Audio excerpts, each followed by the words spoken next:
In the last hour, Prime Minister Sir Keir Starmer has told business chiefs that the government will respond with cool, calm heads after President Trump slapped a 10% tariff on UK goods entering the US. But Britain's car industry will be hit with a 25% tariff. That's going to have an impact on our economy. So let's ask the Business Secretary, Jonathan Reynolds, how that meeting is going. I can imagine if I was running a business where my costs were going to go up 25% because of a tariff, I might not have a cool, calm head this morning. What reassurance are you going to offer? Are you going to get rid of these tariffs through a special deal with Donald Trump, or are you going to help businesses out in other ways? Morning.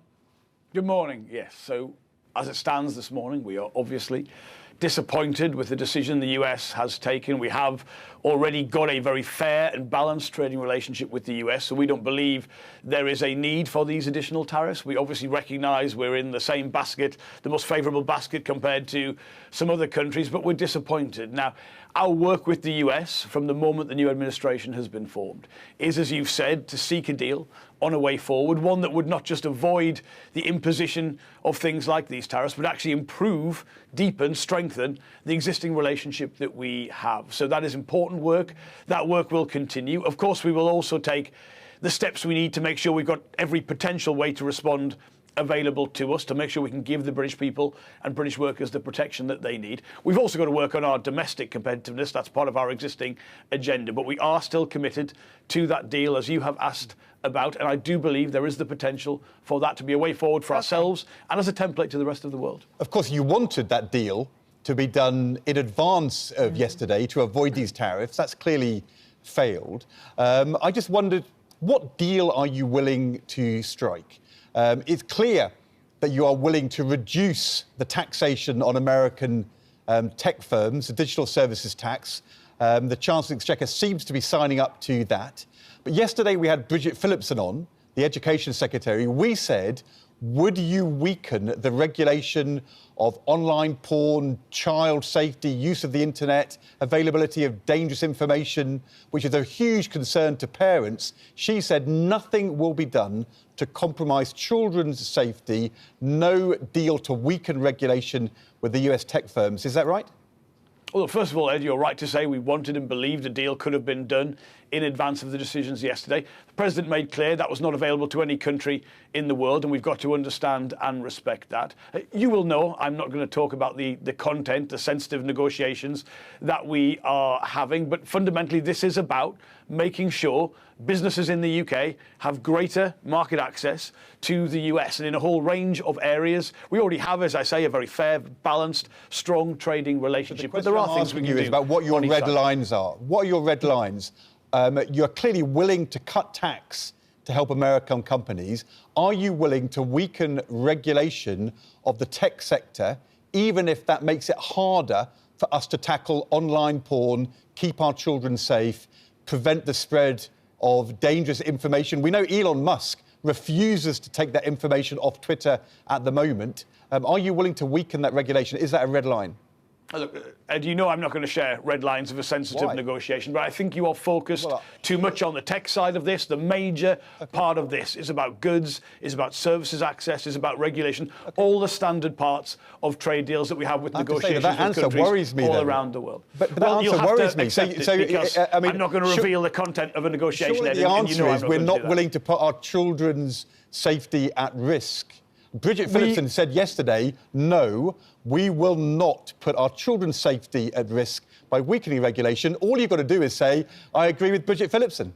Of course I agree with Bridget, but it's also completely false to present. The United States is not trying to make our children less safe. It's crass to say that. That's not the object of their negotiation. This is about goods, this is about services, this is about market access, the arrangements we have, the regulatory arrangements that we have in relation goods, to and in particular agricultural goods.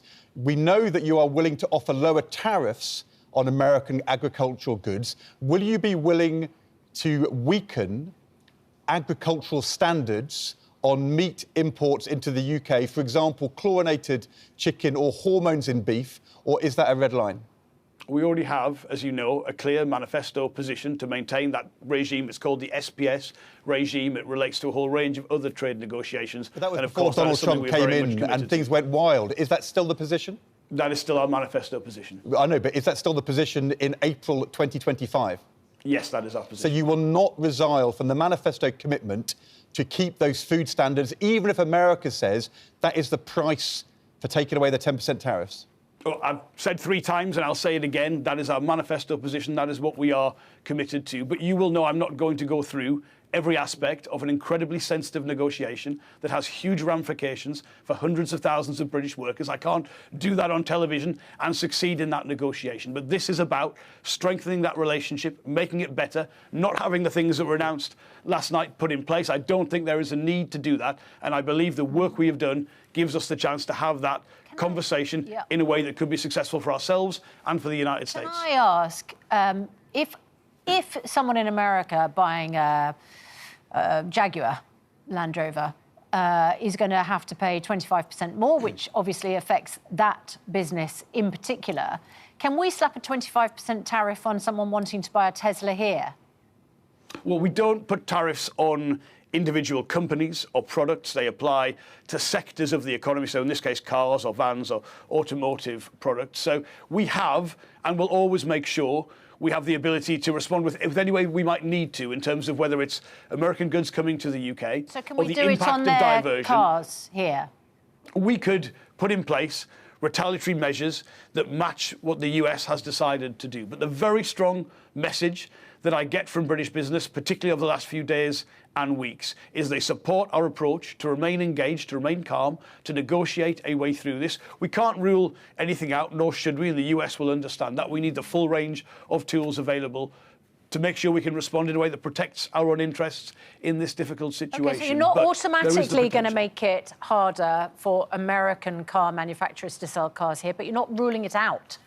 That's right. So we'll take the steps to make sure we've got every tool available to us. There are some formal stages, some things I'll have to announce in terms of being able to do some of that. But whilst there is the chance for a better way forward, the message from British business to me is remain engaged, get round the table, continue the work that you are doing. That is not only the right thing for them, it is the right thing for the UK's national interest. Isn't the reality, Jonathan Reynolds, that what's going on here is Donald Trump basically wants Americans to buy American goods? Yes. He's cutting himself off from the global economy. As far as Britain is concerned, isn't our priority now the European Union, our wider trading partners, maybe China and India, America?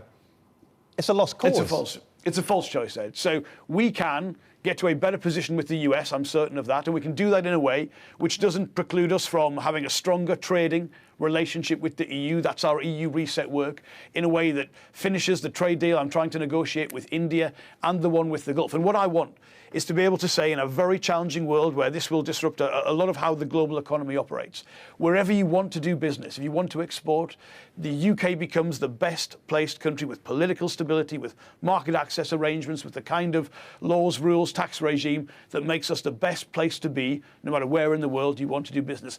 I believe that is possible, and that is the focus of all of my work, not just with the US, but with those other key trading partners. OK, Jonathan Reynolds, thanks very much indeed. Thank you.